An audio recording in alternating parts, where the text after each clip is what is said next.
Claude Prudhomme, je vous trouve là à l'ouverture d'un colloque qui a lieu dans les locaux de Sciences Po à Lyon, mais qui est organisé par des professeurs de l'enseignement public et de l'enseignement de l'Université catholique, sur le thème chrétien et Église en 1968. Vous, en 68, je crois que vous étiez étudiant à Grenoble en histoire. Absolument, mais bon, toute ma génération, je suis né en 1947, j'avais 21 ans en 1968. Ça a été un moment de basculement pour un tas de choses dans nos vies, des uns et des autres, y compris dans nos intérêts, je suppose, comme historien.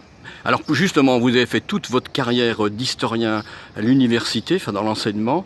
Quel regard aujourd'hui vous portez, 50 ans après, en tant qu'historien justement, sur ce mouvement de 68 et surtout sur son rapport avec les églises et les chrétiens?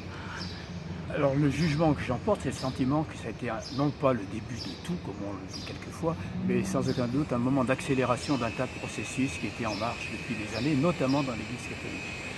C'est-à-dire qu'à la suite du Concile, cette libération qu'on sentait se faire dans des tas de domaines de l'institution, eh bien, tout d'un coup, elle est devenue une réalité parce qu'elle a trouvé des relais dans les différents mouvements, notamment de laïcs, et aussi ensuite de prêtres qui ont décidé, comme on disait alors, de prendre la parole et de s'émanciper d'un certain nombre de tutelles. Alors, 50 ans plus tard, qu'est-ce qu'on peut dire en regardant dans le rétroviseur?